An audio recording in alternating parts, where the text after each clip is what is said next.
নামাজ পড়ছে একজন ব্যক্তি, সে আল্লাহর সাথে সরাসরি কথা বলছে, তার পাশে কথা বলা জায়েজ নেই। এমনকি নামাজরত ব্যক্তির পাশে কোরআন তেলাওয়াত করাও জায়েজ নেই। আমি কথা কি বুঝতে পারছেন? একজন ব্যক্তি নামাজে দাঁড়িয়েছে, আল্লাহর সাথে কথা বলছে, পাশে আপনি কোরআন তেলাওয়াত করতে পারবেন না জোরে জোরে। মনে মনে করতে হবে, করতে চাইলে মনে মনে করতে হবে। অনেক সময় মসজিদের ভিতরে দেখবেন নামাজ পড়া হচ্ছে, শোরগোল করছে। নবী সাল্লাল্লাহু আলাইহি ওয়াসাল্লাম বলেছিলেন, আখিরুজ জামানে, তিরমিজিতে আছে হাদিসটা, আখিরুজ জামানে ইসলামের নামটুকু থাকবে, ইসলামের প্রকৃত বিষয়গুলো থাকবে না। কোরআনের মাসহাফ থাকবে, যে মাসহাফ, কোরআনের মাসহাফটা থাকবে, এর শিক্ষাগুলো থাকবে না।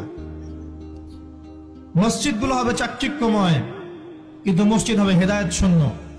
আর চতুর্থ লাইনটা আরো ভয়ঙ্কর। 4 নম্বর লাইনে গিয়ে নবীজি বলেছেন সাল্লাল্লাহু আলাইহি ওয়াসাল্লাম, আসমানের নিচে জমিনের উপরে আল্লাহর সবচেয়ে নিকৃষ্ট সৃষ্টি হবেন এক শ্রেণীর আলেম, যাদের থেকে ফিতনা ছড়াবে এবং তাদের দিকেই ফিতনা ফিরে আসবে। তিরমিজির মধ্যে হাদিসটা আছে, যে কোনো আলেমকে জিজ্ঞাসা করেন এটা কোন শ্রেণীর আলেম, এটা বোঝার জন্য আপনার পিএইচডি করার দরকার নাই। যারা দিনকে দুনিয়ার বিনিময়ে বিক্রি করেছে তারাই সেই শ্রেণীর আলেম। যারা সত্য কথা বলতে ভয় পেয়েছে তারাই সেই শ্রেণীর আলেম।